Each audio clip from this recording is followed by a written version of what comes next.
हम लोग बहुत गरीब थे। एक बार मेरी माँ बीमार पड़ गई तो उनके इलाज के लिए मैंने अपनी इज्जत एक रात के लिए डॉक्टर के नाम कर दिया। लेकिन जब मेरी माँ ने उस डॉक्टर को देखा तो उनके पैरों तले जमीन निकल गई, क्योंकि मेरा नाम शहनाज है। मैं अपनी माँ से बहुत प्यार करती थी, लेकिन दुर्भाग्यवश गरीबी ने हमें घेर रखा था। मेरे पापा कई वर्षों पहले ही इस दुनिया को छोड़कर चले गए थे। मैं और उन्हें याद करती थी, लेकिन भाग्य का लिखा कोई मिटा नहीं सकता।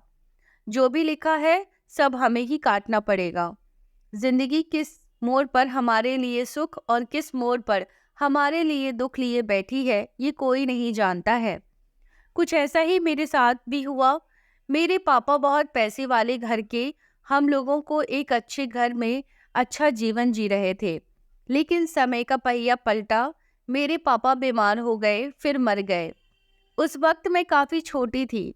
मेरे चाचा चाची ने हमें घर से भगा दिया था। तब से हम दर दर की ठोकरें खा रहे थे।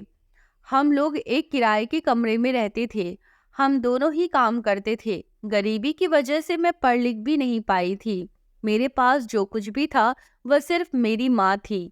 मैं अपनी माँ से बहुत प्यार करती थी, उनके लिए कुछ भी कर सकती थी। एक बार काफी बारिश हो रही थी। मेरी माँ उस बारिश में भीग गई, क्योंकि वह काम करके वापस आ रही थी। बारिश की वजह से रिक्शा नहीं मिल रहा था। वह पैदल ही निकल आई। रात भी हो रही थी। मेरी माँ को मेरी चिंता हो रही थी कि मैं घर पर अकेली हूँ। किसी तरह वह घर तो पहुँच गई, लेकिन उसके बाद उनसे चला भी नहीं जा रहा था। मैंने उनके कपड़े बदलवाए। बारिश में भीगने की वजह से वह ठंड से कांप रही थी। उनके बुखार आ गया। अगले दिन मैं मेडिकल स्टोर से दवा लाकर माँ को दिया, लेकिन उनका बुखार कम नहीं हो रहा था। मैंने भी काम पर जाना बंद कर दिया था, क्योंकि घर में माँ की देखभाल करना था। अगर उन्हें कुछ हो गया तो मेरा क्या होगा। छोटे मोटे डॉक्टर से बहुत इलाज करवाया, लेकिन कोई फायदा नहीं हुआ। मेरी माँ तो उम्मीद ही छोड़ने लगी थी कि कभी ठीक भी होगी। माँ के इलाज और घर खर्च में सारे पैसे खर्च हो गए थे। अब हमारे दिन पर दिन बदतर होते गए। माँ को कोई फायदा नहीं मिल रहा था। जहाँ मैं काम करती थी वहाँ गई कि शायद कुछ पैसों की मदद हो जाए, लेकिन मेरे हाथ निराशा लगी। जहाँ मेरी माँ काम करती थी वहाँ गई कि शायद थोड़े पैसे मिल जाएंगे तो मैं अपनी माँ का इलाज करवा लूँगी। उन लोगों को मैंने बताया कि मेरी माँ बहुत बीमार है, बहुत पैसों की बहुत ज़रूरत है। रोई गिड़गिड़ाई, लेकिन उन लोगों को कोई फर्क नहीं पड़ा और उन लोगों ने मुझे धक्के मार कर बाहर कर दिया। मैं रोती रही, कुछ समझ नहीं आ रहा था। रास्ते में मुझे माँ की एक पहचान वाली औरत मिल गई। वह भी सबके घरों में काम किया करती थी। उसने मुझे ऐसी हालत में रोते बिलखते हुए देखा तो बोली कि बेटी तू क्यों रो रही है। मैंने उसे सारी बात रोते रोते बताई कि काकी, मेरी माँ बहुत दिनों से बीमार है। घर खर्च और इलाज में सारे पैसे खर्च हो गए, लेकिन अभी तक उनकी तबीयत में कोई सुधार नहीं हुआ है। वह दिन प्रतिदिन कमजोर होती जा रही है। मैं उन्हें किसी बड़े अस्पताल में दिखाना चाहती हूँ, लेकिन हमारी मदद करने वाला कोई नहीं है। सबने हमारे मुंह पर दरवाजे बंद किए हैं।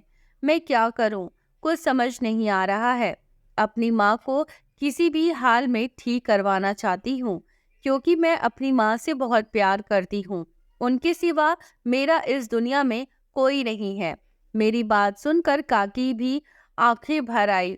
उन्होंने भरे गले से मुझे सांत्वना दिया कि बेटी तू चिंता मत कर, सब ठीक हो जाएगा। उन्होंने मुझे गले लगा लिया, मेरे आंसू पोंछे और कहा कि बेटी तू मेरे साथ चल, मैं जहाँ काम करती हूँ वहाँ ले चलती हूँ। मेरे साहब का लड़का डॉक्टरी पढ़ रहा है, शायद वो तुम्हारी कोई मदद करेगा। मैं काकी के साथ चल दी। जब हम उस घर में पहुंचे तो काकी ने मुझे उस लड़के से मिलवाया जो कि डॉक्टरी की पढ़ाई कर रहा था। उसको मैंने अपनी माँ की स्थिति बताई। वह बोला मैं तो पढ़ाई कर रहा हूँ, मैं आपको एक सीनियर डॉक्टर का कार्ड देता हूँ। वह आपकी माँ का इलाज करके उन्हें स्वस्थ कर देंगे।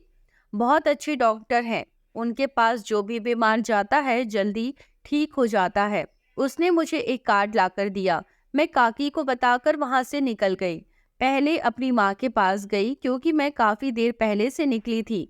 शायद मेरी बीमार माँ को किसी चीज की जरूरत ना पड़ी हो। जब मैं घर पहुंची तो देखा उनका सिर बुखार से तड़प रहा था। वह चुपचाप आंखें बंद किए लेटी थी। मेरी आहट सुनकर वह आंखें खोलकर मुझे कहने लगी, बेटी कहाँ गई थी? बहुत देर से तेरी राह देख रही हूँ। मैंने कहा, कुछ नहीं माँ, कोई काम देखने गई थी क्योंकि मेरा पुराना काम छूट गया है। और अच्छा है छूट गया है। मुझे एक से बढ़कर एक काम मिल रहे हैं जिसमें पैसे भी ज्यादा मिलेंगे। अपनी माँ को दवाई देकर मैं वह कार्ड लेकर घर से निकल पड़ी। पूछ पूछ कर पता मिल गया। उसके घर के बाहर ही सिक्योरिटी ने मुझे रोक लिया और कहा कि तुम ऐसे अंदर नहीं जा सकती। क्या तुम्हारे पास डॉक्टर साहब की अपॉइंटमेंट है? मेरे पास कोई अपॉइंटमेंट नहीं थी। मैंने उसे डॉक्टर साहब का कार्ड दिखाया और कहा मुझे उनसे मिलना है। मेरी माँ बहुत बीमार है। तभी अंदर से सिक्योरिटी के पास कोई फोन आया और उसने मुझे अंदर जाने का इशारा किया। मैं तुरंत भागते भागते अंदर चली गई। हॉल में डॉक्टर साहब बैठे चाय पी रहे थे। मेरे पहुंचते ही वह मुझे ऊपर से नीचे तक घूर घूर कर देखने लगे। मुझे अजीब लगा। थोड़ी देर खड़ी रही। इतने बड़े डॉक्टर से बात करने की हिम्मत नहीं हो रही थी। जब डॉक्टर ने बोला कि क्या काम है बताओ, तो मैंने उन्हें सारी बात बताई। मेरी माँ बहुत दिनों से बीमार है। उनका इलाज करके उन्हें ठीक कर दीजिए। आपके बारे में बहुत सुना है। डॉक्टर थोड़ा मुस्कुराए। वह बोले, तुम्हारी हालत देखकर नहीं लगता कि तुम अपनी माँ का इलाज करवा पाओगी। क्या तुम्हारे घर में और कोई है? मैंने बताया, डॉक्टर साहब इस दुनिया में मेरी माँ के सिवा कोई नहीं है। जो भी करना है मुझे ही करना है। डॉक्टर ने कहा कि इलाज में काफ़ी पैसे लगेंगे, कि गारंटी है कि आपकी माँ स्वस्थ हो जाएगी। मैंने पूछा कितना खर्चा आएगा, तो वह बोले ज़्यादा नहीं, बस आप अस्पताल जाकर 50,000 रुपये जमा कर दो, आपकी माँ का इलाज शुरू हो जाएगा। लेकिन मेरे पास इतने सारे पैसे नहीं थे। सबने मेरी मदद करने से इनकार कर दिया था। मैंने उनसे कहा कि डॉक्टर साहब, पैसे मैं बाद में थोड़े थोड़े करके दे दूंगी, आप पहले मेरी माँ का इलाज कर दो। उसने कहा, ऐसा नहीं होता। पहले पैसे जमा होते हैं, बाद में इलाज होता है। तो अपनी फीस नहीं लूंगी, लेकिन अस्पताल के दूसरे और भी खर्चे होते हैं जो कि आपको भरने पड़ेंगे। मैं उनके सामने गिड़गिड़ाने लगी। मेरे पास पैसे नहीं हैं। उन्होंने मुझे उठाया और मेरे आंसू पोंछकर कहा कि अगर पैसे नहीं हैं तो तुम्हें दूसरी कीमत अदा करनी पड़ेगी। क्या तुम एक रात के लिए मेरे साथ मेरे कमरे में रह सकती हो?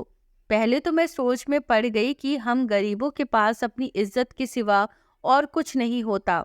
उसे भी नीलाम कर दूंगी तो अपनी अंतर्भरता को क्या जवाब दूंगी? लेकिन ऐसी इज्जत भी किस काम की जो अपनी माँ को ना बचा पाए। मेरी इज्जत से बढ़कर मेरी माँ की जिंदगी है। मैं डॉक्टर के कमरे में उनके साथ रात बिताने के लिए तैयार हो गई। वह बोले, रात 10 बजे मैं तुम्हारा इंतजार करूंगा। उसने मुझे कुछ पैसे दिए, कहा कि जो भी ज़रूरत की चीज़ तुम्हें लेनी है जाकर ले लेना। मैं अपने घर आ गई। दूध लेकर आई थी, लेकिन माँ को इसके बारे में कुछ नहीं बताया। मेरी माँ वैसे भी दवा खाने के बाद बहुत देर तक सोती रहती है। मैं तभी चली जाऊंगी। 9 बज गए। मैंने माँ को दवा दिया, दूध दिया। जब मेरी माँ सो गई तो मैं चुपचाप घर से निकल गई। डॉक्टर साहब के घर पहुंच गई। वह मेरा इंतजार कर रहे थे। मुझे थोड़ी देर हो गई थी। जब मैंने उनके पास पहुंची, उन्होंने मुझे नीचे से ऊपर तक देखा, मुझे कपड़े दिए और कहा कि जाओ बाथरूम में जाकर चेंज कर लो। मैं ये सब अपनी माँ को बचाने के लिए कर रही थी, इसीलिए मुझे यह सब करने में कोई शर्मिंदगी नहीं महसूस हो रही थी। मैंने कपड़े चेंज कर लिए। डॉक्टर मेरे करीब आए और फिर हम दोनों एक दूसरे की बाहों में गुम हो गए। अगले दिन सुबह सुबह ही मैंने अपने कपड़े पहने और घर चली गई। घर जाते समय डॉक्टर ने मुझे कुछ पैसे दिए और कहा कि चिंता मत करो, अब तुम्हारी माँ के इलाज की जिम्मेदारी मेरी है। अस्पताल और तुम्हारे घर का सारा खर्चा मैं उठाऊंगा। मैं अपने घर पहुंची, माँ को अस्पताल लेकर गई। वहाँ डॉक्टर भी आ गए थे। वह दोनों एक दूसरे को ध्यान से देखे जा रहे थे। वह लोग एक दूसरे को इस तरह से देख रहे थे जैसे कि एक दूसरे को पहचानते हो। वह दोनों खुश प्रतीत हो रहे थे।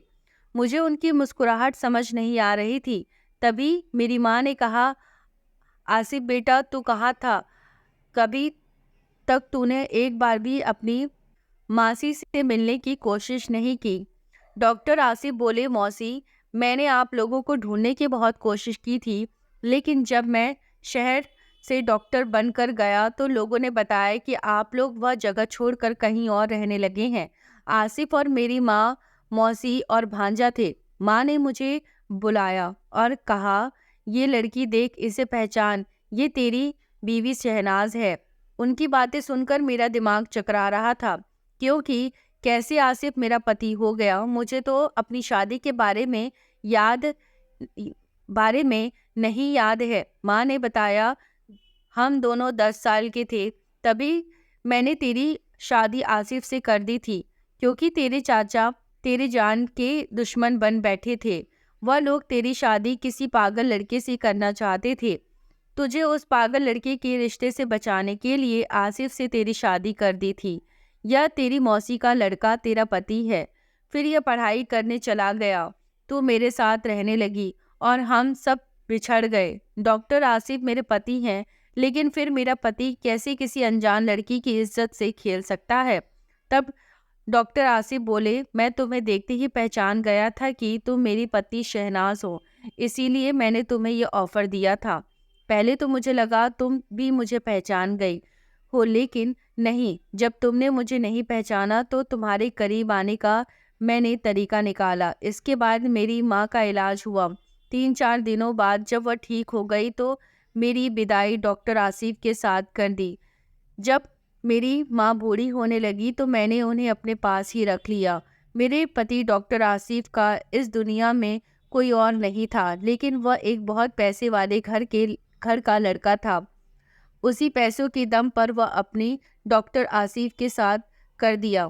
जब मेरी माँ बूढ़ी होने लगी तो मैंने उन्हें अपने पास रख लिया। आसिफ ने अपनी पढ़ाई पूरी की। पढ़ाई पूरी करने के बाद डॉक्टर बने थे। मैंने अपने कुंवारापन अपने पति के हाथों ही खोया था, इसीलिए मैं खुश थी। दोस्तों, आपको ये कहानी कैसी लगी है कृपया कमेंट में ज़रूर बताएं, और हमारे चैनल पर नए आए हैं तो हमारे चैनल कहानी वो अनकही को सब्सक्राइब करना ना भूलें। धन्यवाद।